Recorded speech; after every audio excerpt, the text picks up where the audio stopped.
नमस्कार दोस्तों, मैं धर्मेंद्र जोशी आप सबका स्वागत करता हूं।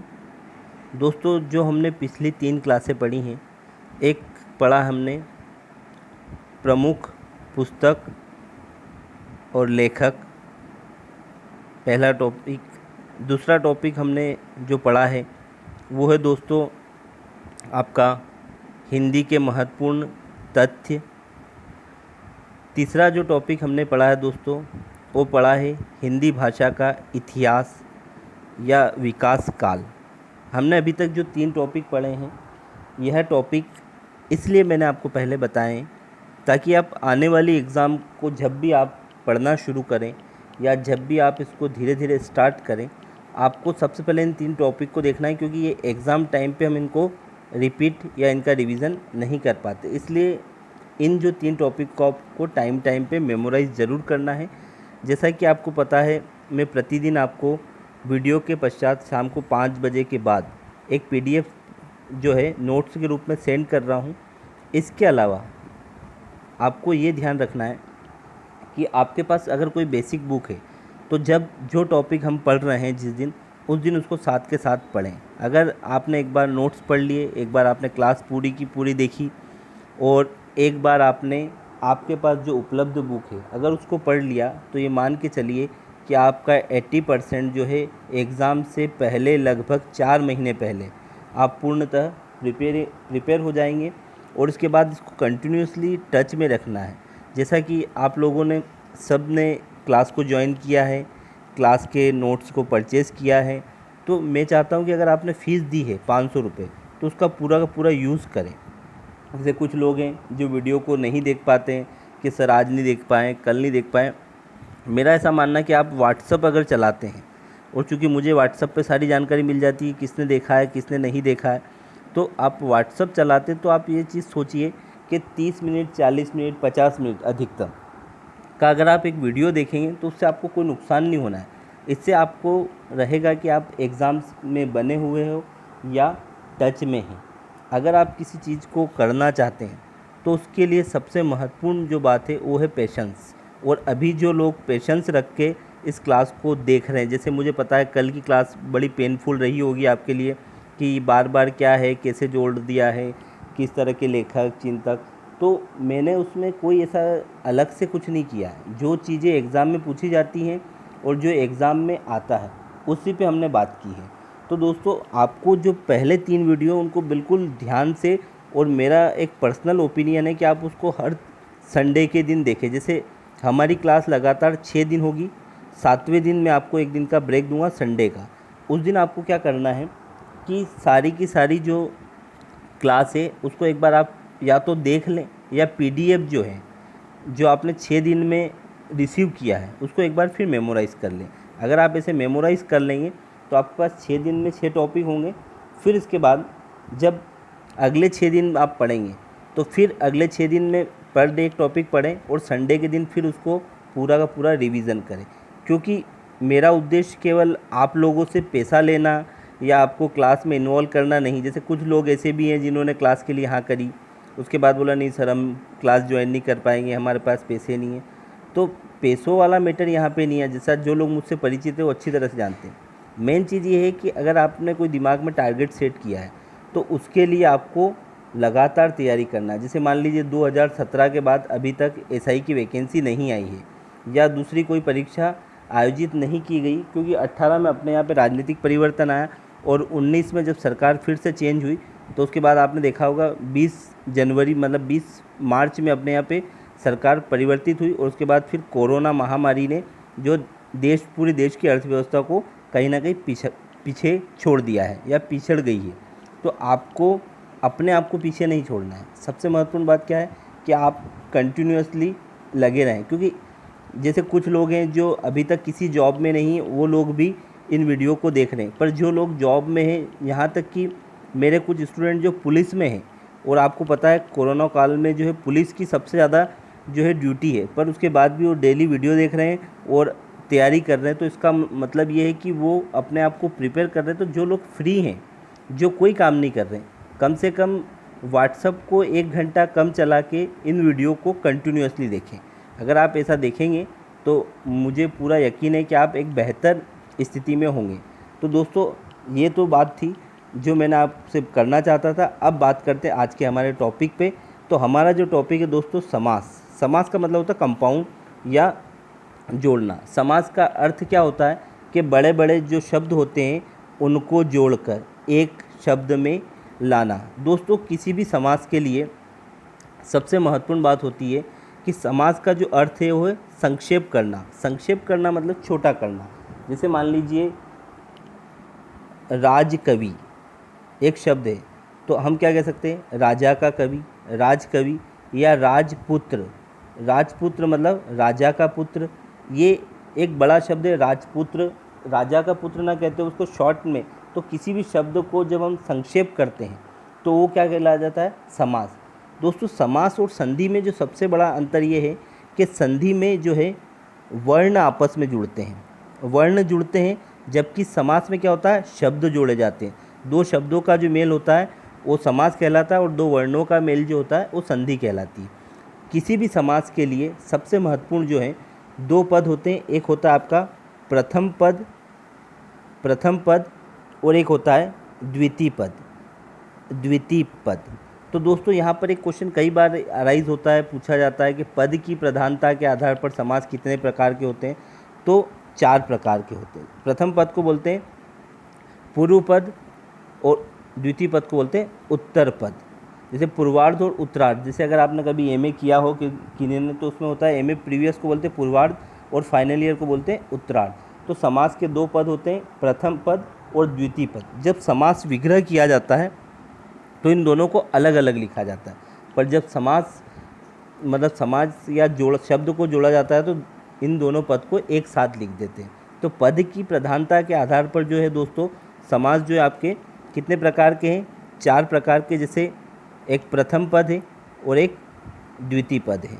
तो प्रथम पद प्रधान समास, द्वितीय पद प्रधान समास, तीसरा जो टाइप है दोनों पद प्रधान समास, और चौथा टाइप आता अन्य पद प्रधान समास। जैसे बहुब्रीहि समास है वो है, उसमें ना तो प्रथम पद प्रधान होता है ना द्वितीय पद प्रधान होता है, अन्य पद ही प्रधान होता है। ऐसे ही द्वंद्व समास में दोनों पद प्रधान होते हैं। तत्पुरुष समास में जो है उत्तर पद प्रधान होता है। तो पद की प्रधानता के आधार पर अगर आपसे क्वेश्चन पूछा जाए कि समास कितने प्रकार के होते हैं, तो 4 प्रकार के। और सामान्यतः जो हम समास पढ़ते दोस्तों वो 6 प्रकार के हम समास पढ़ते हैं। समास के अतिरिक्त अगर हिंदी में हम बात करें कि शब्दों का निर्माण जो है, तो शब्दों का निर्माण 4 प्रकार से होता है। पहला होता है संधि के द्वारा। संधि की परिभाषा क्या है, 2 वर्णों का मेल संधि कहलाती है। दूसरा समास के द्वारा 2 शब्दों का मेल समास कहलाता है। उपसर्ग के द्वारा, उपसर्ग मतलब किसी शब्द के आगे जैसे अ जुड़ जाए, अनु जुड़ जाए और उसके बाद शब्द का निर्माण हो जाए, जैसे अनुच्छेद, अनुक्रिया, इस तरह से। और प्रत्यय मतलब शब्द के बाद में जुड़कर शब्द का जो है निर्माण करे। तो शब्द निर्माण हिंदी में 4 प्रकार से होता है, संधि के द्वारा, समास के द्वारा, उपसर्ग के द्वारा, प्रत्यय के द्वारा। अब बात करते हैं दोस्तों समास की जो एक बेसिक परिभाषा है, 2 या 2 से अधिक शब्दों का मेल समास कहलाता है। आपको बस इतना ही ध्यान रखना, 2 या 2 से अधिक शब्दों का मेल। और वर्णों का मेल क्या कहलाता है, संधि कहलाता है। फिर उसके बाद समाज नहीं, यहाँ पे आप थोड़ा सा ध्यान रखिए, समास द्वारा बनाए गए शब्दों को सामासिक पद या सामाजिक पद कहते हैं। सामासिक पद या सामाजिक पद कहा जाता है। और समस्त पदों के संबंध को स्पष्ट करने की प्रक्रिया को समास विग्रह कहते हैं। मतलब 2 पद हैं जिनको अलग अलग रूप से स्पष्ट प्रस्तुत करना समास विग्रह कहलाता है। समास मुख्यतः 4 प्रकार के होते हैं तथा तत्पुरुष समास के अंतर्गत जो है कर्मधारय और द्विगु समास को शामिल किया जाता है। इस प्रकार समास की संख्या 6 मानी गई। दोस्तों यहाँ पर आपको ध्यान रखना है कि समास जो है यहाँ पे जो है आपके 4 प्रकार के मुख्य रूप से, और यूँ 6 प्रकार के समास होते हैं। आपको ये ध्यान रखना है। यहाँ पे बहुब्रीहि समास भी आप ध्यान रख सकते हैं। इसके बाद बात करते हैं समास जो है 6 प्रकार के हम पढ़ते हैं, और एग्ज़ाम में भी आपसे पूछा जाता है समास कितने प्रकार के हैं, तो आपको आंसर 6 प्रकार टिक करना है। दूसरा पद की प्रधानता के आधार पर पूछें तो 4 प्रकार, और मुख्य रूप से पूछा जब शब्द में जोड़ के मुख्य रूप से, तो फिर 4 प्रकार के समास होते हैं। पहला जो समास है दोस्तों वो है आपका अवयवी भाव समास। दोस्तों अवयवी भाव समास में क्या होता है कि इसका पहला पद अवयव का काम करता है और दूसरा पद प्रधान होता है। अवयव मतलब क्या होता है, ऐसे अविकारी शब्द जिनमें कभी परिवर्तन नहीं आता, जैसे यथा, उसके बाद भर, ये जो शब्द हैं ये सब अवयव का प्रतिनिधित्व करते हैं। तो अवयव ऐसे अविकारी शब्द हैं जिनमें किसी भी परिस्थिति में परिवर्तन नहीं होता है और इसका दूसरा पद प्रधान होता है। इसे क्या कहते हैं, अवयवी भाव समास कहते हैं। अवयवी भाव समास का पहला पद प्राय, मतलब जो शब्द होता है उसकी शुरुआत जो है विशेषकर या मुख्य रूप से यथा, प्रति, हर, भर, ला, बे, आ, अनु, उप और अति से प्रारंभ होते हैं। मतलब यथा, प्रति, हर, भर, ला, आ, अनु, ये जो शब्द हैं ये सब अवयव हैं और इनको हम थोड़ा सा अगर जैसे देख सकते हैं कि ये उपसर्ग है एक तरह से, जैसे अनु है, अ है, ये जो है उपसर्ग का काम करते हैं। तो उपसर्ग अवयव मतलब एक प्रकार के उपसर्ग हैं। जैसे इस समास के कुछ उदाहरण दिए हैं जो निम्नलिखित हैं। सबसे पहले बात करते हैं दोस्तों, जैसे शब्द दिया है यथासंभव, तो यथासंभव जैसा संभव हो, तो यहाँ पर यथा क्या है, अवयव है। फिर यथास्थान, ये भी अवयव है। फिर यथोचित, यथोचित में यथा अवयव है। यथाशक्ति, शक्ति के अनुसार। यथाक्रम, जैसा क्रम है। इसके अलावा जो है दोस्तों आपका भरपेट, इसमें भर जो है अवयव है। भरसक, ये भर अवयव है। भरपूर में भर अवयव है।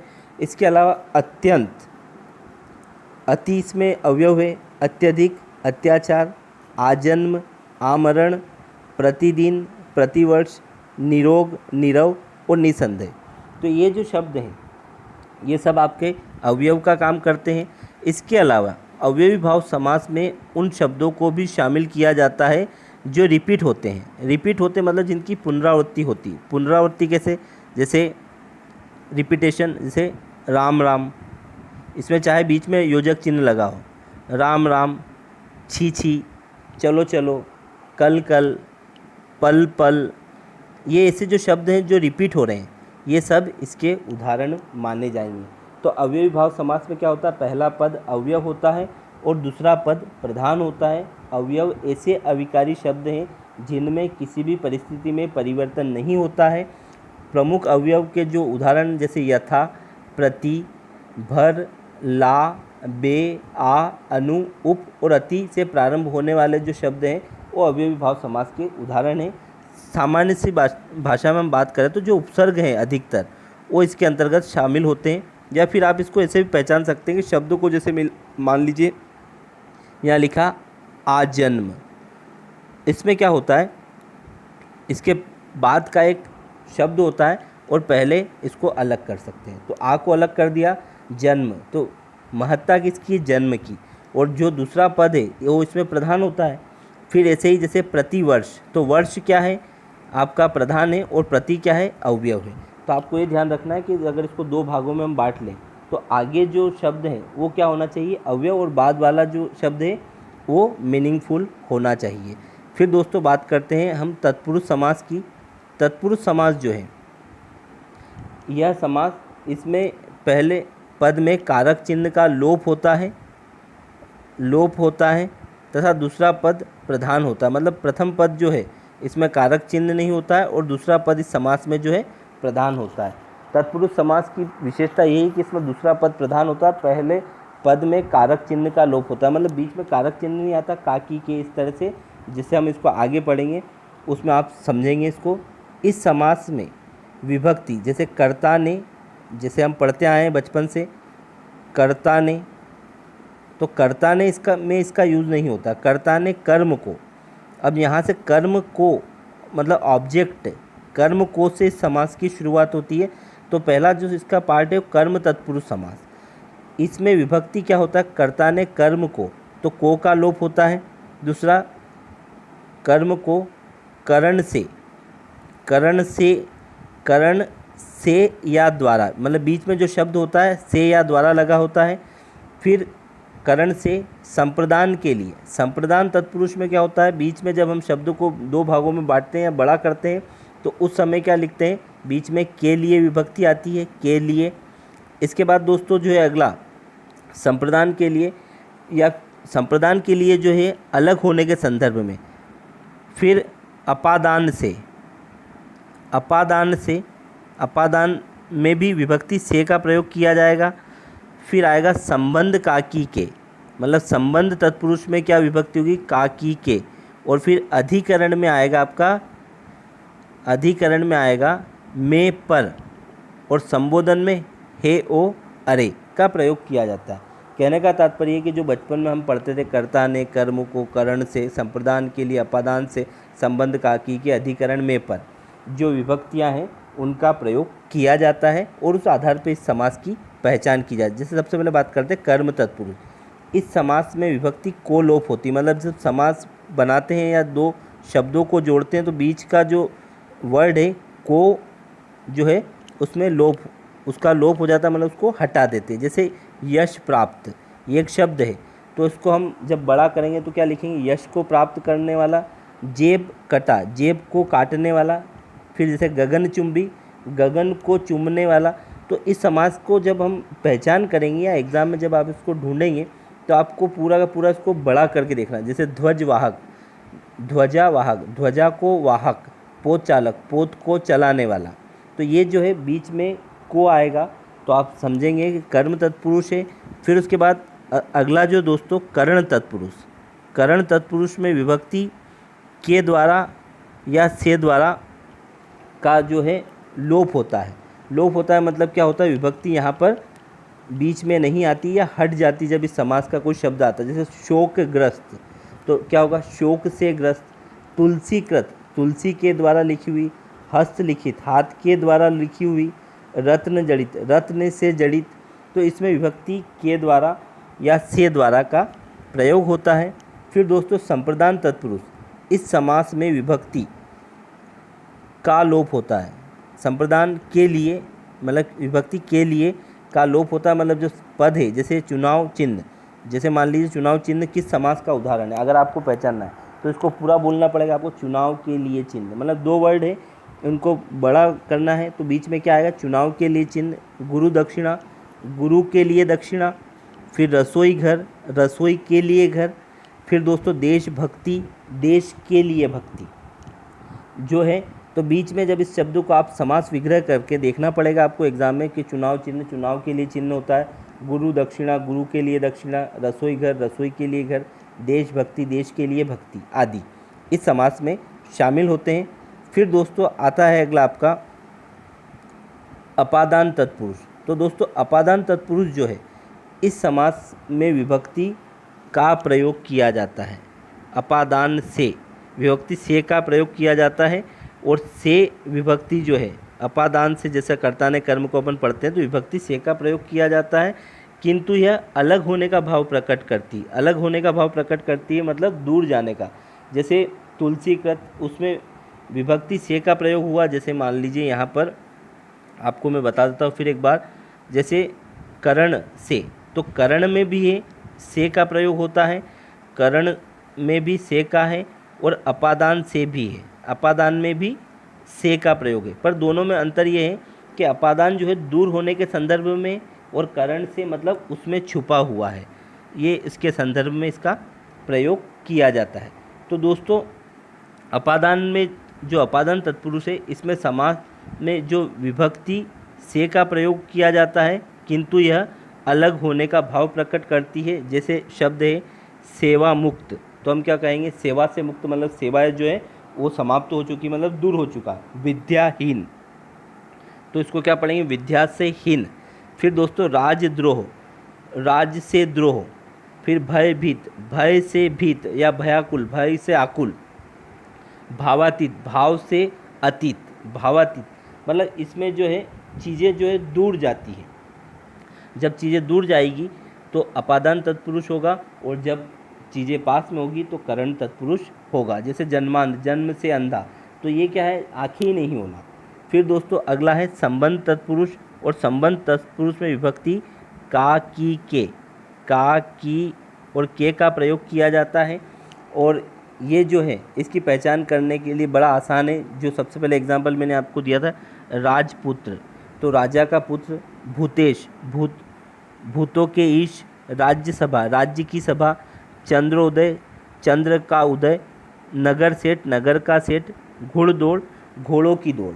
तो इसमें का, की, के अगर 3 शब्दों का उल्लेख होता है बीच में तो आप समझ सकते हैं कि यह संबंध तत्पुरुष है। फिर दोस्तों इसके बाद आता है अधिकरण तत्पुरुष।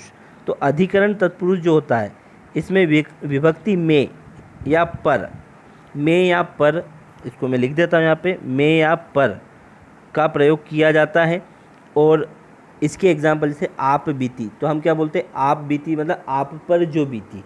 शोकमग्न, शोक में मग्न। शिलालेख, शिला पर लेख। सिर दर्द, सिर का दर्द नहीं होता है, सिर में दर्द होता है। जैसे यहाँ पे काकी के, इसको बहुत सारे लोग संबंध तत्पुरुष में ले जाते हैं, पर ये संबंध तत्पुरुष में नहीं है, अधिकरण तत्पुरुष में, क्योंकि सिर का दर्द होता है। जैसे बहुत से बोलते हैं मेरे सिर में दर्द है, तो सिर में दर्द नहीं, सिर का दर्द है। फिर उसके बाद पुरुषोत्तम, पुरुषों में उत्तम। नराधम, नर में अधम। इस तरह से जो है आपका अधिकरण तत्पुरुष होता है। दोस्तों इसके बाद जो है आपका आता है कर्मधारय समास। दोस्तों कर्मधारय समास को एक शब्द में अगर आपको जानना है तो इसका अर्थ है तुलना करना।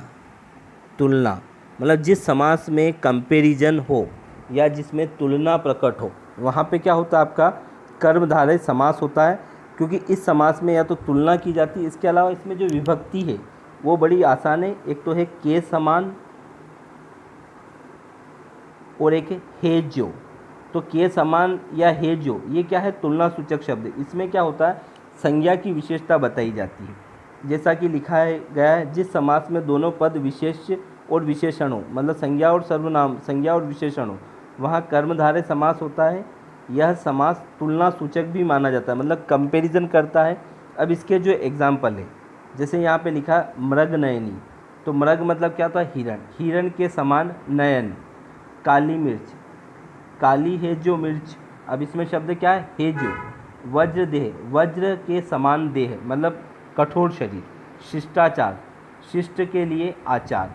फिर महात्मा को जैसा आप पढ़ते हैं, महान है जो आत्मा, वो आपका महात्मा कहलाएगा। फिर दोस्तों अगला जो है लोह पुरुष, तो लोहे के समान पुरुष, लोह पुरुष। नरसिंह, तो नर के समान सिंह या सिंह के समान नर। प्रधान अध्यापक, प्रधान है जो अध्यापक।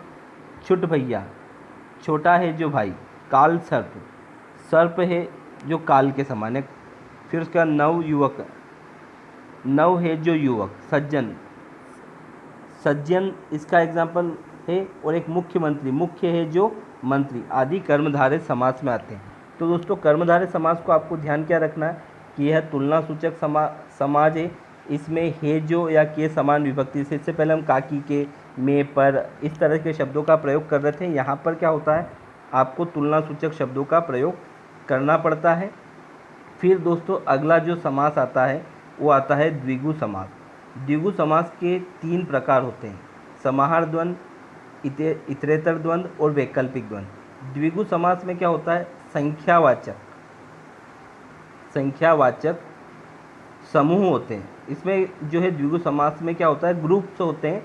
और ग्रुप्स कैसे होते हैं दोस्तों, जो नंबर सिस्टम में, मतलब जिस समास का पहला पद संख्यावाची होता है और दूसरा पद समूह का बोध कराता है। मतलब अगर आपको बोल दिया जाए कि 51, तो 50 और 1 51 होता है। 51 कोई ग्रुप्स नहीं है। पर अगर इसी की जगह आपको बोल दिया चौराहा, तो 4 राहों का समूह, तो इसमें पहला पद क्या होता है, संख्या होती है और दूसरा पद उस ग्रुप का बोध कराता है। मतलब द्विगु समास में आपको ये विशेष रूप से ध्यान रखना है कि इसमें ग्रुप्स होना चाहिए नंबर्स का। अगर नंबर्स का ग्रुप नहीं है, केवल नंबर्स हैं, तो वो आपका द्वंद्व समास होगा, ना कि द्विगु समास। तो इस समास में जैसे शब्द हैं, पहला एक तारा, दूसरा है एक तारा मतलब एक तारे का समूह है। एकांकी, केवल एक ही के ऊपर, ये भी एक समूह है। दोपहर, दो प्रहरों का समूह, त्रिफला तीन फलों का जो है चूर्ण, त्रिभुज तीन भुजा वाले, त्रिकोण तीन निशान वाला, तिरंगा तीन रंगों वाला समूह, चौराहा चार राहों का समूह, चौपाया चार पैरों का समूह, चौरस चारों ओर समान जो है आकृति वाला, पंचतंत्र पांच तंत्रों का समूह, पंचवटी पांच वृक्षों का समूह है, पंचामृत पांच अमृत का समूह, षटकोण छः कोणों का समूह, सप्तऋषि सात ऋषियों का समूह है। फिर सप्ताह सात दिनों का समूह, अठन्नी आठ मतलब आने आठ आनों का समूह, नवरत्न नौ रत्नों का समूह, दस पुरों का समूह, शतक 100 वर्षों का समूह, 100 वर्षों का समूह, दशक 10 वर्षों का समूह। तो द्विगु समास में संख्यावाची पहला पद संख्यावाची होता है और दूसरा जो है समूह का बोध कराता है। फिर इसके बाद इसमें क्या होता है, मतलब जो है द्विगु समास में आपको इसके 3 टाइप याद नहीं रखना। सबसे पहली बात, द्वंद्व समास के 3 टाइप है, जो मैंने गलती से बोल दिया, उसके लिए मैं सॉरी बोलता हूँ आप लोगों से। तो द्विगु समास जो है ये सिंगल ही है, इसमें संख्यावाची समूह होते हैं, इसमें जो आपके 3 टाइप नहीं होते। फिर द्वंद्व समास जो है दोस्तों, इसमें जो है आपके 3 प्रकार होते हैं, जैसे इतरेतर द्वंद्व, इतरेतर द्वंद्व, समाहार द्वंद्व और वैकल्पिक द्वंद्व। द्वंद्व समास में क्या होता है, दोनों पद प्रधान होते हैं। दोनों पद प्रधान होते हैं मतलब दोनों पद की जो है समान महत्ता होती है, किसी को हम कम या ज़्यादा नहीं मान सकते। और इनके बीच में जो है योजक चिन्ह का प्रयोग होता है। अब दोस्तों योजक चिन्ह मतलब हाइफन का निशान, और ये ऐसा होता है, योजक चिन्ह का प्रयोग होता है। साथ ही विभक्ति और या अथवा, मतलब बीच को जब हम 2 भागों में इसको बांटेंगे तो बीच में या तो और लिख देंगे या लिख देंगे या अथवा लिख देंगे।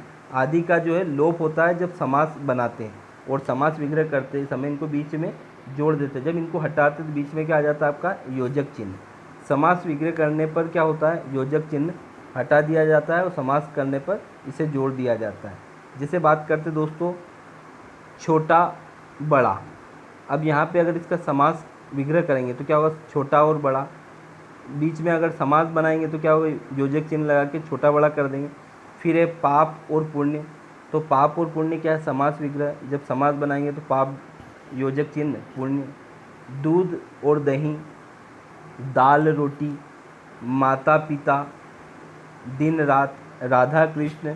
इसके अलावा और भी कोई, जैसे मैंने इसमें आपको बताया, एक होता है वैकल्पिक द्वंद्व, एक होता है इतरेतर द्वंद्व और एक होता है समाहार द्वंद्व। तो इसमें द्वंद्व समास के 3 प्रकार हैं। ये आपको बहुत कम पुस्तकों में पढ़ने को मिलेंगे, पर आप ध्यान रखें कि द्वंद्व समास के 3 प्रकार होते हैं, वैकल्पिक द्वंद्व, इतरेतर द्वंद्व और समाहार द्वंद्व। फिर दोस्तों इसके बाद अगला जो समास आता है आपका और सबसे अंतिम समास है, ये है बहुव्रीहि समास। इस समास को आप अगर पढ़ते हैं और कभी कभी आप डायरेक्ट अगर एग्ज़ाम में टिक करना चाहते हैं कि किस समास का उदाहरण है, तो आपको कुछ नहीं याद रखना, जितने आपको पर्यायवाची पता है वो आपको इसमें हेल्प करेंगे। अब कैसे करेंगे, जैसे मान लीजिए इस समास में, ये यहाँ समाज टाइप हो गया है समास, इस समास में कोई पद प्रधान नहीं होता, लेकिन दोनों मिलकर तीसरे पद की विशेषता बताते हैं। विशेषता बताते मतलब जो नाम लिखा है वो किसी और की ओर इंडिकेट करता है। इसमें अन्य पद की प्रधानता होती है, मतलब इस समास में अन्य पद प्रधान होता है। बहुव्रीहि समास में जो है अन्य पद प्रधान होता है। इसके अलावा सामान्य भाषा में कहा जाए तो लगभग इसमें पर्यायवाची शब्द शामिल होते हैं, और जैसे शैलपुत्री। अब शैलपुत्री अब के समान है, जो इसमें कुछ यूज़ नहीं करना, आपको पता है शैलपुत्री मतलब माताजी, विषधर मतलब सांप, दिगंबर मतलब जो है दिक है जो अंबर। इसमें दिगंबर आपका कर्मधारय समास में भी हो सकता है, बहुव्रीहि समास में भी हो सकता है। तो दोस्तों यहाँ पर कभी कभी आपको ये ध्यान रखना है कि जो चीज़ कर्मधारय समास और बहुव्रीहि समास में, तो आप फिर उसको ज़्यादा वेटेज देंगे कर्मधारय समास में, कि ये कर्मधारय समास का उदाहरण है। और जब कोई शब्द कर्मधारय और तत्पुरुष समास दोनों का एग्जाम्पल दे है, तो फिर आपको तत्पुरुष समास को वेटेज देना पड़ेगा, क्योंकि तत्पुरुष समास के ही जो उदाहरण माने जाते हैं वो है आपका कर्मधारय समास और द्विगु समास, इसी के भाग माने जाते हैं। तो बहुव्रीहि समास में विषधर, विष को धरने वाले, एक दंत मतलब गणेश जी, गजानन मतलब गणेश जी, लंबोदर मतलब गणेश जी, ब्रजेश मतलब श्री कृष्ण गोपाल मतलब श्री कृष्ण, जलद मतलब आपका कमल, पंकज मतलब इसको भी कमल बोल सकते हो, महावीर मतलब हनुमान जी या अन्य किसी धर्म विशेष के देवता। तो इसमें जो है हमें ये ध्यान रखना है कि जितने भी पर्यायवाची शब्द हैं वो इसमें शामिल होंगे। तो दोस्तों आज के वीडियो में बस इतना ही। आपको क्लास कैसी लगी ज़रूर लाइक करें और अपने दोस्तों को कहें कि चैनल सब्सक्राइब करें जीके विद जोशी सर, और आप किसी को भी ये वीडियो शेयर ना करें। धन्यवाद।